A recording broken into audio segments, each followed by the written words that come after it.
my name is Hannah and welcome back to my channel. I'm back.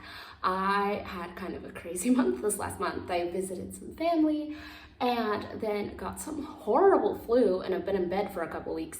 So I'm back and I'm excited to talk about a few of the books that I've read in the past little while, and let's jump into that. So on the advice of Anne with a book, and I will link her channel down below, I read the book Bread Famine, Stalin's War on Ukraine from 1921 through 1933. And this was excellent. This, I mean, 5-star read for me. Awful to get through. I mean, just horrifying real life tales.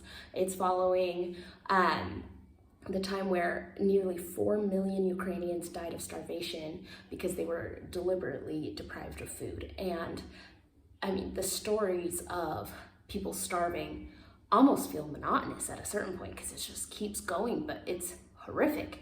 I think that this book is kind of necessary reading. It did give me a lot of background.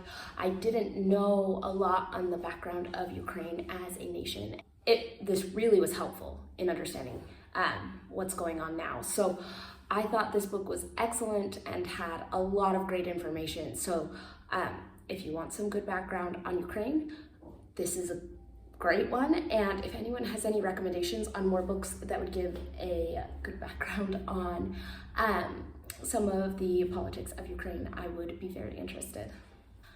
So I had a comment on one of my videos from Amelia Reed's suggests that I read the book Commonwealth by Ann Patchett.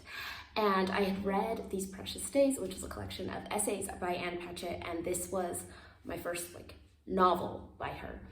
And I found it to be very engaging at first. So this is following two different families. It's the cousins and the Keatings, and there is an affair and their families are intertwined, and it's kind of just following the different characters throughout their lives and how their lives come together.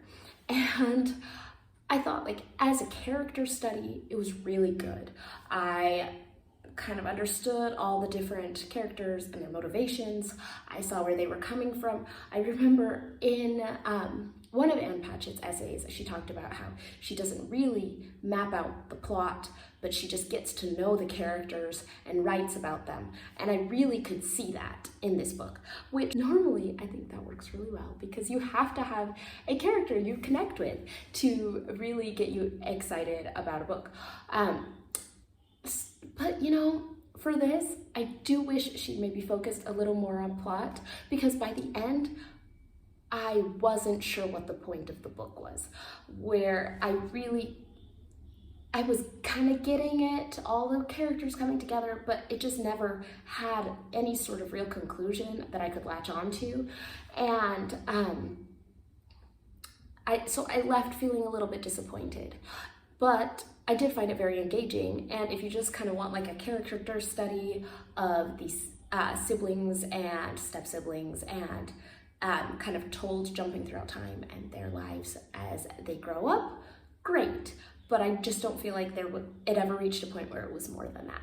So that's kind of my thoughts on that. If you have any suggestions on Ann Patchett books, should I read more from her or should I just call it? So I first heard about the book Piranesi by Susanna Clark from AJ over at AJ Dunn Reads and Writes, and I will link their channel down below.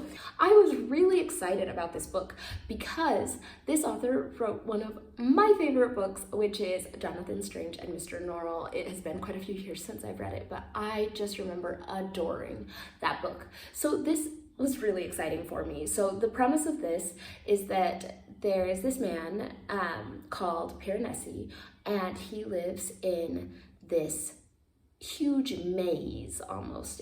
It's basically a labyrinth, a bunch of classical buildings where tides are coming in, and he's the only person other than one other person and some dead bones that he has found. So it's him understanding what's going on and how he got where he got and who he actually is. I just don't really know, I feel like premise-wise, it was weird. And while I was excited about it and I thought the writing at times was really beautiful, I just couldn't quite figure out like if I connected to it at all or really cared. It took me a little while to get into, and then after a while I got into it and I was like, okay, yeah, I want to know what happens. Let's get into this. And then at the end, I just didn't care very much. So I don't know. This one didn't really work for me super well. It was really imaginative and beautiful and beautifully written, which I feel like is why I loved Jonathan Strange and Mr. Norrell. It just really created that other world.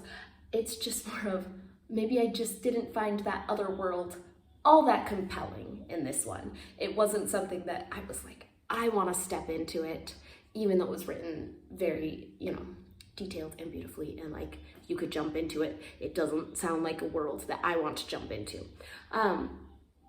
So it was fine, but probably not my favorite. So I read the book A Brief History of Everyone Who Ever Lived, The Stories in Our Genes by Adam Rutherford. And this was on the advice of Brendan at Brendan's Bookshelf, so I will make sure to link that down below. And I actually really enjoyed this book. It had, there were times that got a little bit tedious because it was going through kind of the history of the world and talking about the significance of DNA, the expression of our genes, and just all sorts of little things. It's very sciencey. It just talks about genetics. It's really a good history of like what genetics is and what it has meant. You know what I thought that this was? Like, this was what I wished the book Sapiens had been like. I didn't really like Sapiens, mostly because this is what I was hoping it would be, and it wasn't, and I was a little disappointed when Sapiens ended up being a lot more philosophy-driven. And this is very much more science-driven and interesting and talks a lot about genetics, and I really enjoyed it. It was very informative. What it was also helpful for, if you read The Codebreaker anytime recently, and you want to know a little bit more, I feel like this was helpful for me to take the events in The Codebreaker and kind of contextualize it in what the science means. And so I really did enjoy this book. I learned a lot from this book. It might be a little bit hard to push yourself through this book at times because it can be a little tedious with just all the information and all the science that is shoved into it. But it is really well done, and I do recommend it. And that is where I'm going to stop today. I will talk about more of the books that I have read in the next video. If you have any thoughts on these books or any recommendations, of course, please leave them in the comments down below, and I will see you all on the next one.